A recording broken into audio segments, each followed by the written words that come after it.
किसी ने कहा है कि असफलता के कारणों पर अगर काम नहीं किया तो कभी आपको सफलता नहीं मिलेगी, because success come from failure to failure without losing our enthusiasm. नमस्कार, मैं हूं आपके साथ में भूपेंद्र सिंह और आप रिपब्लिक सागर मीडिया की आज एक स्पेशल रिपोर्ट देख रहे हैं। आज हमारे साथ में है भारतीय प्रशासनिक सेवा के अधिकारी सागर जिला कलेक्टर श्री दीपक सिंह जी। सर बहुत बहुत स्वागत है सर आपका हमारे साथ। जी नमस्कार, थैंक यू। सर सबसे पहले सर आपको बहुत बहुत बधाई कि सागर स्मार्ट सिटी प्रोजेक्ट में स्टेट में इसका पहली रैंक लगी हुई है सागर स्मार्ट सिटी की, और पूरे देश में दूसरी रैंक लगी हुई है। तो सर थोड़ी जनता भी जानना चाहती है कि ऐसे क्या क्या है ना सागर के स्मार्ट सिटी प्रोजेक्ट ने हासिल किया जिसके बिहाफ पर सर ये रैंक लगी। भारत सरकार ने जो स्मार्ट सिटी मिशन का जो योजना शुरू किया था उसमें सागर शहर का चयन तीसरे चरण में हुआ था, और भारत सरकार के द्वारा जो आयोजित ये पुरस्कार योजना है इसमें तृतीय चरण के जो शहर थे उसमें सागर शहर ने पूरे देश में दूसरा स्थान प्राप्त किया है। मुख्य रूप से सागर शहर में जो स्मार्ट सिटी मिशन के काम हम लोग कर रहे हैं उसकी प्रक्रिया ये निर्धारित रहती है कि प्रारंभ में जब स्मार्ट सिटी मिशन का पूरा एक विज़न डॉक्यूमेंट बना था, इसकी पूरी प्लानिंग हुई थी, तो यहाँ के नागरिकों से, जनप्रतिनिधियों से और विभिन्न जो स्टेक होल्डर्स हैं उनसे बात करके कार्य योजना बनाई गई थी। समय समय पर हम यहाँ के सभी जनप्रतिनिधियों के साथ उस योजना को रिव्यू भी करते हैं और उसके अकॉर्डिंगली ये प्रोजेक्ट लिए जाते हैं। अभी वर्तमान में ये जो पूरी 1000 करोड़ की योजना है उसमें से लगभग 600 करोड़ के काम हम प्रारंभ कर चुके हैं।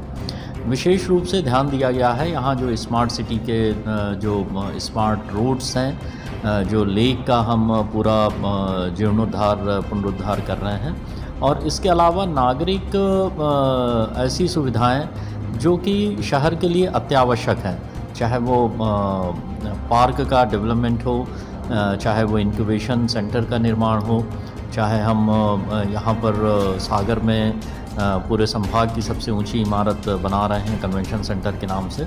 इस तरह के अनेक काम स्मार्ट सिटी सागर ने लिए हैं और अभी अधिकांश काम हमारे अभी निर्माणाधीन है। मुझे पूरा विश्वास है इनको हम समय सीमा में भी पूरा करेंगे और अगले वर्ष का भी अवार्ड हम लेंगे। सर अगर हम वैक्सीनेशन की बात करें तो सर देखा जा रहा है कि मतलब ग्रामीण क्षेत्रों में सीनियर सिटीज़न है ना वैक्सीनेशन को लेकर अवेयर नहीं है, और उनका सोचना है कि अगर हम वैक्सीनेशन कराते हैं तो कहीं ना कहीं ये हमारे लिए नुकसानदायक हो सकता है। और सर अभी वैक्सीनेशन का जिस तरीके से है ना प्रचार प्रसार हो रहा है, जिस तरीके से लोग वैक्सीनेशन करा रहे हैं, इसके कहीं साइड इफ़ेक्ट नहीं देखे जा सकते। हम चाह रहे हैं कि प्रशासनिक लेवल पर ऐसी क्या मुहिम चलाई जा रही है जो सीनियर सिटीज़न को मोटिवेट करे वैक्सीनेशन लगाने। वैक्सीनेशन के लिए मैं आपको बताना चाहूँगा कि 18+ में सागर ज़िले में हम लोग अभी तक 7 लाख से अधिक लोगों का वैक्सीनेशन कर चुके हैं। लगभग 16 लाख लोगों का हमको वैक्सीनेशन करना है, और अभी वर्तमान में वैक्सीन की आपूर्ति जितनी भी हमें हो रही है 100% वैक्सीन डोजेस का हम सेम डे यूज़ कर रहे हैं। मैं ये भी बताना चाहूँगा कि मालथौन में एक हमारी ग्राम पंचायत है जिसने 100% वैक्सीनेशन कर लिया।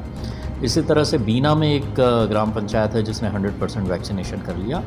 अभी वर्तमान में जो जनजागरण है, जो लोगों की रुचि है वैक्सीनेशन के लिए, उसको देखते हुए मुझे लगता है कि जैसे ही हमको वैक्सीनेशन की डोजेज़ मिलती जाएंगी हम 100% वैक्सीनेशन कर लेंगे। और ये बात सभी लोग जान चुके हैं कि जो अप्रैल और मई में दूसरी लहर जब आई थी कोविड-19 की, तो जिन लोगों ने वैक्सीनेशन करा लिया था, विशेष रूप से जो वैक्सीनेशन के दोनों डोज ले चुके थे, उनको या तो इस बीमारी का प्रभाव पड़ा ही नहीं, और अगर वो किसी कारण संक्रमित हुए भी तो वो बहुत जल्दी ठीक हो गए बिना किसी परेशानी के। तो निश्चित रूप से ये वैक्सीनेशन हमारे लिए सुरक्षा चक्र है। इसके लिए तमाम जनप्रतिनिधि, तमाम हमारे क्राइसिस मैनेजमेंट के जो मेंबर्स हैं, शासकीय अधिकारी, जनप्रतिनिधि, सभी लोग लगे हुए हैं, और मुझे पूरा विश्वास है कि सागर ज़िले में हम 100% वैक्सीनेशन शासन द्वारा जो निर्धारित समय सीमा रहेगी उसमें हम कर लेंगे। जैसे कि ना कोरोना की 3rd वेव आने का है ना चल रहा है, साइंटिस्टों ने भी बोला है, लेकिन अगर ये बच्चों पर ज़्यादा इफेक्ट करेगा, 18 साल से कम बच्चों पर। अगर हम बात करें आज के समय में एजुकेशन सेक्टर की, कोचिंग क्लासेस की, तो ये क्या अभी इस समय खोलने की है ना गवर्नमेंट ने व्यवस्थाएं बनाई है या कोई गाइडलाइन निर्धारित की है सर इसकी? जैसा आप जानते हैं कि अभी जो वैक्सीनेशन हो रहा है वो 18+ में हो रहा है। इसलिए एक इस तरह की आशंका जो है कई जगह व्यक्त की गई है कि जो अगली लहर होगी वो शायद 18 वर्ष से कम के जो युवा हैं या बच्चे हैं उन पर रहे।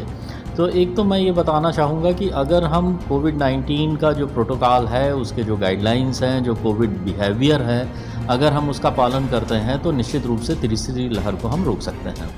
जहाँ तक तैयारियों की बात है, मैं आपको बताना चाहूँगा कि बीएमसी में ऑलरेडी लगभग 400 बेड जो है ऑक्सीजन सप्लाई के हमारे रेडी हैं।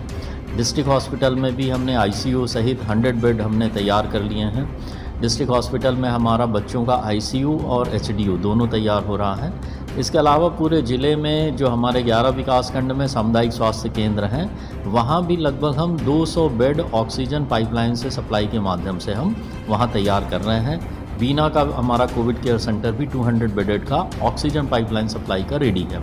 तो अगर किसी भी प्रकार की कोई संभावना तीसरी लहर के लिए बनती है तो सागर ज़िले में उसके लिए पूरी तैयारी है। ये बात भी ज़रूर है कि अभी तक स्कूल, कॉलेज या कोचिंग सेंटर को खोलने के लिए अभी शासन ने कोई निर्णय लिया नहीं है। मुझे पूरा विश्वास है कि या तो हम 18 से जो कम वाले बच्चे हैं उनके वैक्सीनेशन का काम भी हम बहुत शीघ्र शुरू कर पाएंगे, जैसा भी शासन निर्धारित करेगा, या फिर उस अवधि तक हम किस तरह से बच्चों को सुरक्षित रख सकें, इस पर भी जो शासन की गाइडलाइन होगी उसके अकॉर्डिंगली हम लोग काम करेंगे। लेकिन हॉस्पिटल्स में हमारी पूरी तैयारी है। कोई भी अगर इस तरह की अगर संभावित लहर आती है तो हम पूरी तरह से उससे निपटने के लिए तैयार रहेंगे। सर, लॉकडाउन ओपन होने के बाद में हमारा सिटी सर्वे हुआ है। यहाँ पर देखा जा रहा है कि कई व्यापारी कोरोना प्रोटोकॉल गाइडलाइन का पालन नहीं कर रहे। ट्रांसपोर्टेशन एरिया में जो छोटे छोटे जो रिक्शे चल रहे हैं, लोकल ट्रांसपोर्टेशन और बस में चल रहे हैं, वहाँ है ना कैपेसिटी से ज़्यादा पैसेंजर चढ़ाए जा रहे हैं। ना ड्राइवर कोरोना प्रोटोकॉल का पालन करता है, ना ही कंडक्टर और ना ही पैसेंजर को अवेयर करता है। तो इस कंडीशन में प्रशासनिक कार्रवाई क्या रहेगी सर? मैं आपके चैनल के माध्यम से सागर ज़िले के सभी नागरिकों से ये अनुरोध करना चाहूँगा कि कोविड-19 प्रोटोकॉल का आप पालन ज़रूर करिए। कोविड-19 बिहेवियर की जो बात कही जा रही है उसका आप ज़रूर पालन करें। मास्क लगा के रखें, भीड़ भाड़ वाली जगह में जाने से बचें, क्योंकि हमने विगत अप्रैल और मई में बहुत ही भयावह दृश्य देखा है।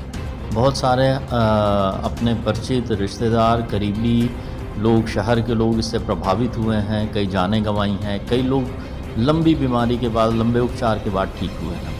तो मैं सबसे यही अनुरोध करूंगा कि इसका आप नियमों का पालन करें, तभी हम अपने आप को और अपने शहर, अपने ज़िले को सुरक्षित रख पाएंगे। सर, बहुत बहुत धन्यवाद चैनल के साथ में जुड़ने के लिए। जैसा कि आपने देखा कि अभी हमारे साथ में थे भारतीय प्रशासनिक सेवा के अधिकारी सागर जिला के कलेक्टर श्री दीपक सिंह जी। उनसे आज चर्चा हुई वैक्सीनेशन को लेकर कि सीनियर सिटीजन में एक भ्रम फैलाया जा रहा है कि वैक्सीनेशन उनके स्वास्थ्य के लिए हानिकारक हो सकती है। तो उसके लिए उन्होंने क्लियरिफिकेशन दिया कि वैक्सीनेशन ज़्यादा से ज़्यादा लगा है। कई ग्रामीण क्षेत्रों में 100% वैक्सीनेशन हुआ है, जहाँ पर किसी भी सीनियर सिटीजन को साइड इफेक्ट देखने को नहीं मिले। दूसरी चीज़ कि कोरोना का लॉकडाउन खत्म होने के बाद जो भी कोरोना गाइडलाइन का पालन नहीं कर रहे, शासन के दिए हुए निर्देशों का पालन नहीं कर रहे, अगर वो समय पर अवेयर नहीं हुए तो कोरोना की तीसरी वेव में या इसी वेव में उनके लिए कुछ ना कुछ नुकसान हो सकता है। और तीसरी चीज़ कि सागर सिटी को स्मार्ट सिटी प्रोजेक्ट में मध्य प्रदेश में पहली रैंक और पूरे भारत में दूसरी रैंक प्राप्त हुई है। किन कारणों की वजह से प्राप्त हुई वो हमारी कलेक्टर साहब से चर्चा हुई। अब देखते हैं कि जनता इस पर क्या रिएक्शन देती है, क्या विचार विमर्श करती है और सागर को स्वच्छ, सुंदर और कोरोना मुक्त बनाने के लिए क्या कदम उठाती है। इसी के साथ मैं भूपेंद्र सिंह ठाकुर, रिपब्लिक सागर मीडिया की ओर से आप सभी से विदा लेता हूँ।